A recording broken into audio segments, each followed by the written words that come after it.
ونريد ننتقل حنا من قضية الثياب الجاهزة هذه إلى تفصيل وتصميم. يعني واحد يختار القماش، يفصل المقاس، يختار الزرار، يختار الكفك، يطلع الثوب على مقاس الواحد، على مزاج الواحد، ويختلف الثوب هذا عن الثوب هذا، حتى وإن اتفقت الأقمشة والأزرار وكذا، لكن يختلف المقاس شيء بسيط يختلف.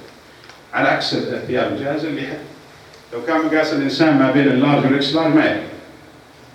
ياخذ اللارج ياخذ الإكس لارج، ما هي شيء في النص، تفصيل إلا تقدر تحطه في النص. فنريد ننتقل إلى هذا اللي بعده سمعت.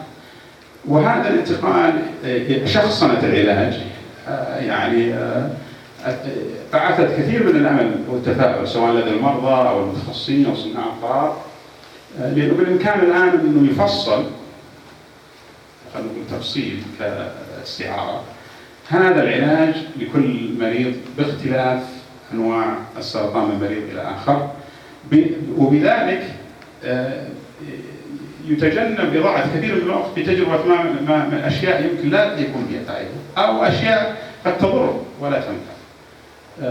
وهذا الأسلوب ليس جديدا حقيقة 100%، له 10 سنوات أو أكثر، وثبتت يعني فعاليته بكثير من الحالات، لكنه ما زال قليل الانتشار بين الممارسين لأسباب، منها أهمها طبعا التقنية عالية التكلفة والمتخصصين في هذا المجال اللي بعد. فكما ذكرت لكم احنا نريد ننتقل من النظام القولبة القوالب الثابتة للجميع إلى نظام الشخصنة اللي كل شخص علاجه الخاص فيه. وهنا أمثلة كمثال كيف نريد ننتقل. كان ولا زلنا إذا كان مصدر الورم واحد، الكلى مثلا، العلاج واحد بغض النظر عن الأشخاص، بينما نريد ننتقل إنه نفحص هذا الورم، وإن كان مصدره في هذه الحالة مثلا سرطان المخ، لكنه اختلف في تفاصيله فاختلف العلاج، طبعا مصدر واحد، أو اختلفت المصادر، مثلا سرطان من الكبد وسرطان من الكلى وسرطان من الدماغ، لكن كلهم تشابهوا في أوصافهم فصار علاجهم واحد. هذا اللي نريد ننتقله في المستقبل العلاجي للسرطان اللي بعد المصنع. والسبب أنه تفصيل هذا العلاج متأمل أنه يكون مناسب للمريض، وبالتالي يعطى له في الوقت المناسب، ويوفر الوقت كثيرا من الوقت اللي قد يضيع في تجربة الأدوية اللي لا قائل منها اللي بعد اللي بعد هذا التوجه. أنا ذكرت لكم أنه قبل كم شريحة أنه أحد أسباب عدم نجاح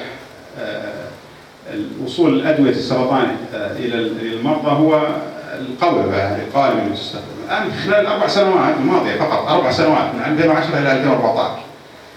هذا عدد الأدوية الجديدة اللي تم اكتشافها كشخصنة علاج السرطان.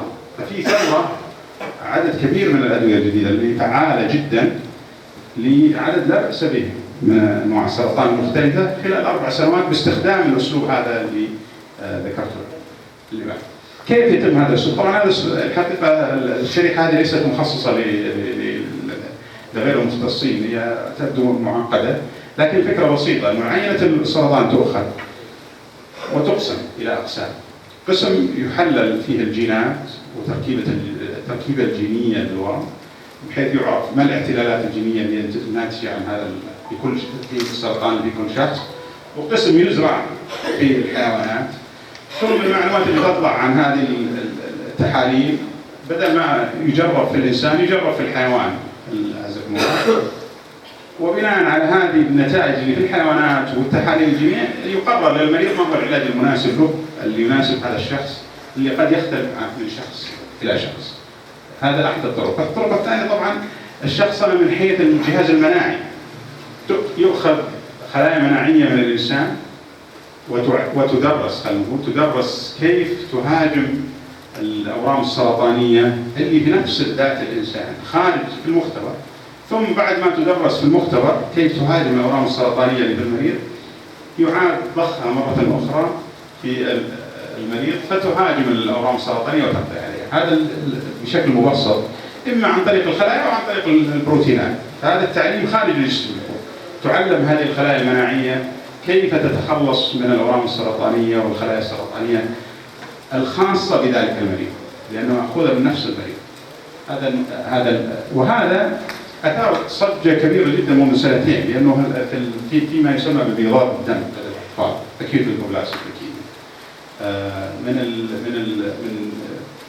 النوع المقاوم للعلاج يكاد يكون من أشخص أنواع اللوكيميا عند الأطفال.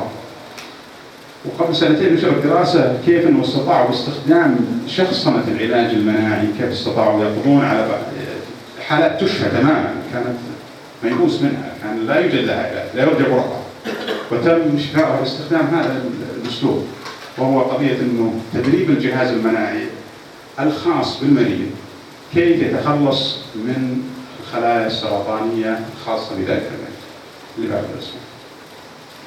وهذا التوجه اللي أذكره لكم ما هو توجه يعني خيالي أو يعني زي ما يقولون ساينس فيكشن، خيال علمي.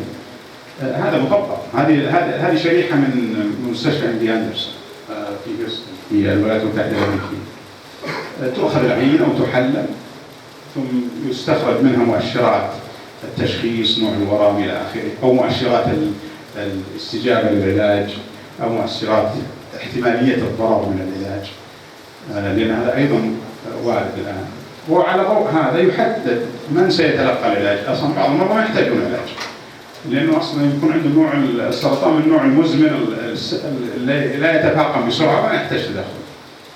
فبناء على هذه التحاليل من سيستجيب أيضا يعرف، لأن في مرضى تعرف أنه ما يستجيب للعلاج ألف بدل من باء أو بدل من جيم وهكذا. وممكن أيضا عن طريق هذه التحاليل تعرف أنه هذا المريض قد ينفع الدواء الفلاني هذا، لكنه يتسبب له في أضرار عظيمة، فمن الأفضل أن تتجنب وتأخذ غيره. هذا مطبق الآن ويتعامل به اللي بعد الاسم.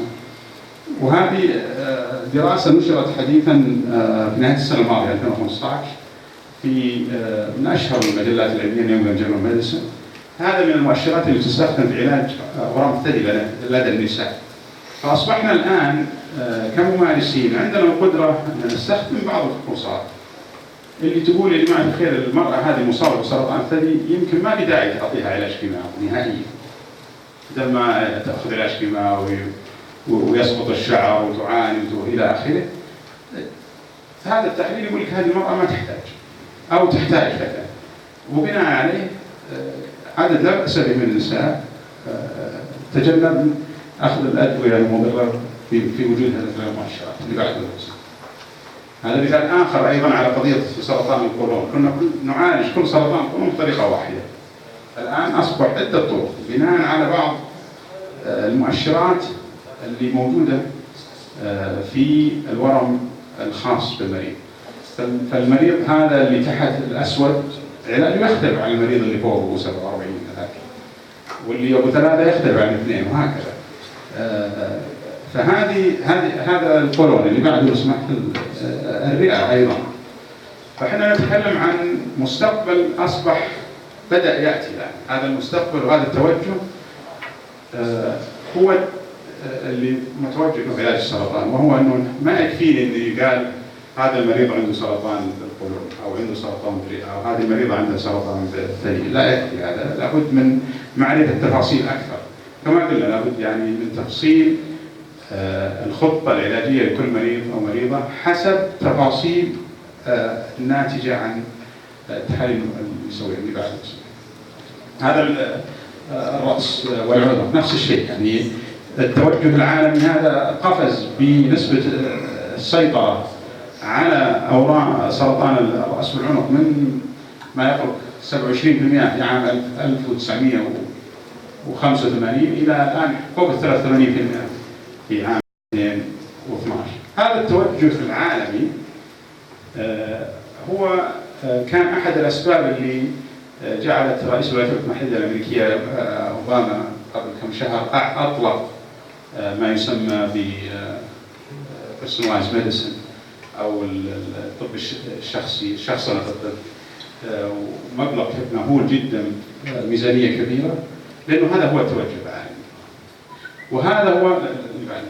وهذا هو الحقيقة أحد الأسباب وليس السبب الوحيد، أحد الأسباب خلف إنشاء هذا المشروع، هو المركز الوطني لأمراض الدم والأورام.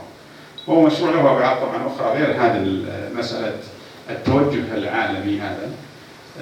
نريد أن نخطو بسرعة نحو هذا التوجه بدلا من الانتظار إلى أن تمر السنين وإحنا ما زلنا كمجتمع نتبع الأساليب القديمة. نحن نريد نقفز بهذا الممارسة في بلدنا إلى الممارسة الحديثة. طبعا له أبعاد أخرى المشروع هذا، هو مشروع قطاع خاص، له أبعاد أخرى لا كجزء منه خيري يعود على إلى تأسيس وقت لمعالجة المرضى غير المقتدرين، مرضى السرطان غير المقتدرين، والمؤسس له كان المفروض يشاركنا اليوم الدكتور محمد العمر، لكنه مع الأمطار لم يستطع أن يحضر، أظنه يتابعنا على الإنترنت. ومجموعة من الزملاء المتخصصين في هذا المجال، المقصود أن نساهم في سد الثغرة وعلاج هذا المرض. فكخلاصة للمحاضرة، كنا ولا زلنا نعالج السرطان بطريقة قالبية بحيث نضع الناس في قالب واحد، والآن التوجه إلى أن نشخصن العلاج بحيث نصمم خطة علاجية خاصة بكل مريض حسب تفاصيل المرض الخاصة بهذا المرض.